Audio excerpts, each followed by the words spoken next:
व्हिडिओला लाईक करा, चॅनलला सबस्क्राईब करा आणि पुढच्या व्हिडिओच्या नोटिफिकेशनसाठी बेल आयकॉनवर क्लिक करा. नमस्कार, मी अभिषेक. आपलं स्वागत आहे आपल्या सिरीजमध्ये, ज्याचं नाव आहे चेस फॉर बिगिनर्स, म्हणजेच ओळख बुद्धिबळाची. मित्रांनो, मागील भागात आपण बघितलं की मोहऱ्यांच्या चालीचं नोटेशन कशा प्रकारे केलं जातं. जर ते भाग तुम्ही बघू शकला नसाल तर वरच्या कोपऱ्यामध्ये जे आय बटन आहे तिथे तुम्हाला त्या भागांची लिंक मिळून जाईल. या सिरीजचे बाकी भाग सुद्धा तुम्ही तिथे जाऊन बघू शकता. बुद्धिबळाच्या डावामध्ये तुम्हाला फक्त नियम माहिती असून उपयोग नाही, कारण ते नियम तर तुमच्या प्रतिस्पर्ध्याला पण माहीत असणार. तुम्हाला प्रतिस्पर्ध्यावर वरचढ राहण्यासाठी तुम्हाला काही ट्रिक्स माहीत असल्या पाहिजेत. तर अशाच एका ट्रिकबद्दल आपण आज माहिती घेणार आहोत, आणि ती म्हणजे फॉर्क. तर चला बघूयात.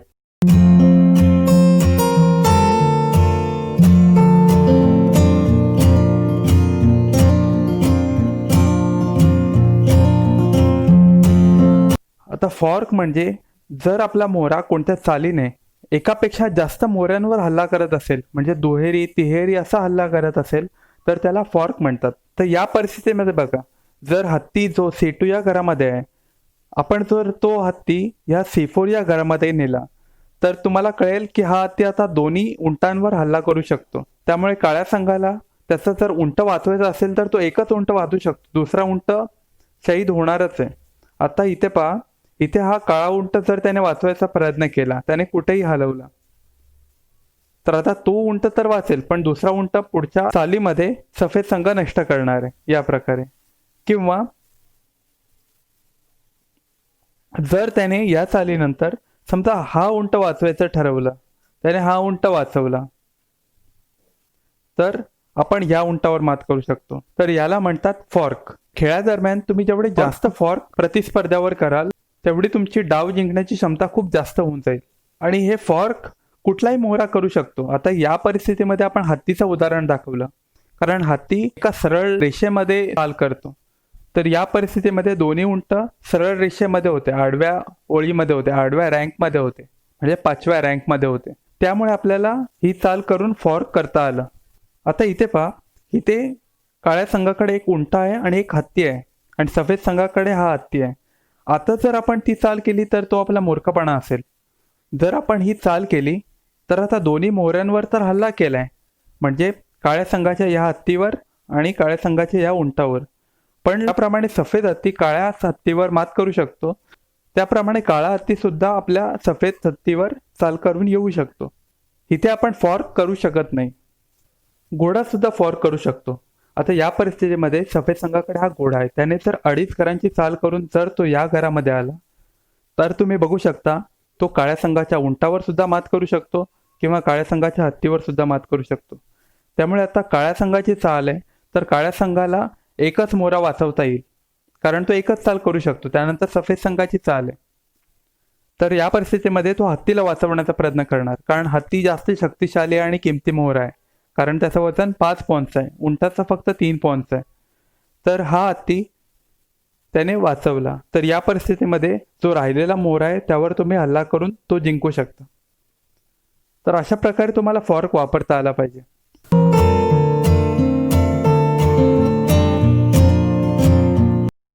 आता तुम्हाला सांगायचं आहे की तुम्हाला सफेद संघाचा घोडा दिसेल, तर आता काळ्या संघावर फॉर्क होऊ शकतो का? हो, इथे फॉर्क होऊ शकतो. हा जर घोडा 2.5 घरांची चाल करून जर या घरामध्ये आला तर हा वजिरावर सुद्धा हल्ला करतोय आणि राजावर सुद्धा हल्ला करतोय. तर याला रॉयल फॉर्क म्हणतात, कारण की इथे सर्वात बुद्धिबळाच्या पटावरील सर्वात मौल्यवान खेळाडू आहेत. इथे एका बाजूला वजीर आहे आणि एका बाजूला राजा. हा सर्वात मोठा फॉर्क मानला जातो, कारण यामध्ये दोन्ही शक्तिशाली मोहरे समाविष्ट आहेत. साहजिकच आहे की राजाचा बचाव करावा लागणार आहे काळ्या संघाला. तर तो राजा जर त्याने हलवला, कुठेही हलवला, तर पुढच्या चालीमध्ये सफेद संघ त्याच्या वजिरावर मात करेल. आता ही परिस्थिती बघा, यामध्ये काळ्या हत्तीने आपल्या राजावर, सफेद संघाच्या राजावर चेक दिला आहे. इथे राजाची सुटका चांगल्या प्रकारे कशी होऊ शकते? तर इथे राजा सुद्धा फॉर्क करू शकतो, हे तुम्ही लक्षात घ्या. आता राजा जरी चेकमध्ये असला तर राजा बघू शकता की या 6 घरांमध्ये चाल करू शकतो. जर राजाने या घरामध्ये चाल केली तर आता बघा तो राजा सुद्धा दोन मोऱ्यांवर हल्ला करू इच्छितो. इथे राजाने फॉर्क केलाय, त्यामुळे तो या परिस्थितीमध्ये हत्तीला वाचवण्याचा प्रयत्न करेल आणि या वेळेत आपण त्या घोड्यावर मात करूयात. इथे पहा, इथे सफेद संघ काळ्या संघावर फॉर्क करू शकतो.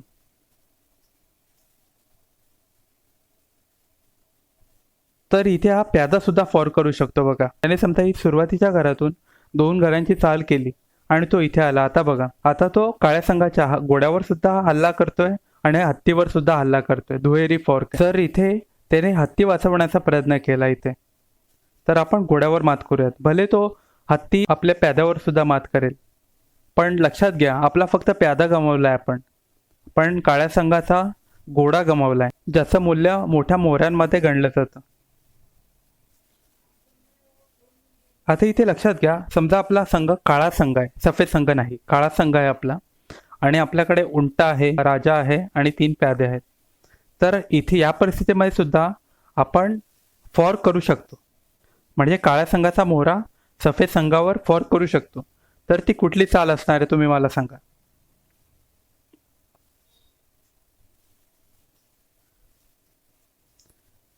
तर इथे आपण ही एक चूक करतो, आपण ही प्याद्याची चाल करतो. आता बघा, त्या काळ्या संघाच्या प्याद्याने सफेद संघाच्या 2 मोऱ्यांवर हल्ला केलाय, पण तुम्ही लक्षात घ्या पुढे सफेद संघाची चाल आहे, तर हा प्यादा सुद्धा त्यावर मात करू शकतो. त्यामुळे हे करणं आपल्यासाठी मूर्खपणाचं होतं. तर यापेक्षा चांगला पर्याय आपल्याकडे होता, तो म्हणजे या उंटाची चाल करून.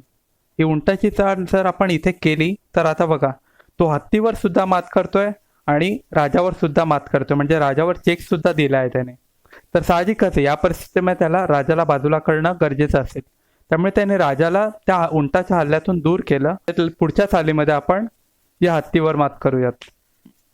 तर इथे सुद्धा समजा आपला संघ हा काळा संघ आहे, तर आपली काळ्या संघाची चाल आहे, आपल्याकडे हत्ती आहे आणि उंटा आहे आणि राजा आहे. तर आपण सफेद संघाच्या मोऱ्यांवर फॉर्क करू शकतो या परिस्थितीमध्ये सुद्धा. तर ती कुठली चाल असणार आहे ते तुम्ही मला सांगा. तर ती चाल असणार आहे या हत्तीची. हा हत्ती जर आपण या घरातून म्हणजे B5 या घरातून जर तो H5 या घरामध्ये नेला तर बघा आता फॉर्क झाला आहे, म्हणजे तो एकच मोहरा वाचू शकतो.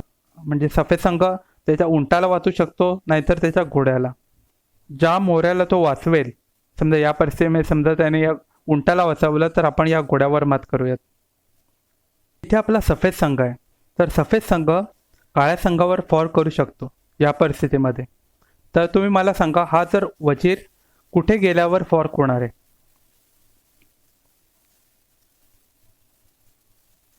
जर तुमचं उत्तर असेल या D8 या घरामध्ये, म्हणजे इथे, तर तुमचं उत्तर चुकीचं आहे. कारण तुम्ही लक्षात घ्या, हत्ती सुद्धा सरळ चाल करू शकतो आणि तो आपल्या वजिरावर मात करेल. त्यामुळे या परिस्थितीमध्ये तुमच्याकडे 2 पर्याय असतील. तुम्ही हा जर वजीर इथे घेऊन गेलात तर तो तिरपी चाल राजावर सुद्धा करतोय आणि तिरपी चाल हत्तीवर सुद्धा करतोय, त्यामुळे इथे फॉर्क झाला आहे. किंवा याऐवजी तुम्ही हा वजीर जर इथे सुद्धा नेला असतात, म्हणजे A2 या घरामध्ये, म्हणजे तो तिरपी चाल करून हत्तीवर हल्ला करू शकतो आणि सरळ चाल करून तो राजावर सुद्धा हल्ला करू शकतो. तर हा सुद्धा फॉर्क झाला आहे. त्याने राजाला वाचवण्याचा प्रयत्न केला, तर आपण हत्तीवर मात करूयात. तर मला आशा आहे की तुम्हाला फॉर्कची चाल काय आहे हे तुम्हाला चांगल्या प्रकारे कळलं असेल. पुढच्या भागामध्ये आपण आणखी काही फॉर्कच्या परिस्थिती बघूयात. तर भेटूया पुढच्या भागामध्ये. धन्यवाद.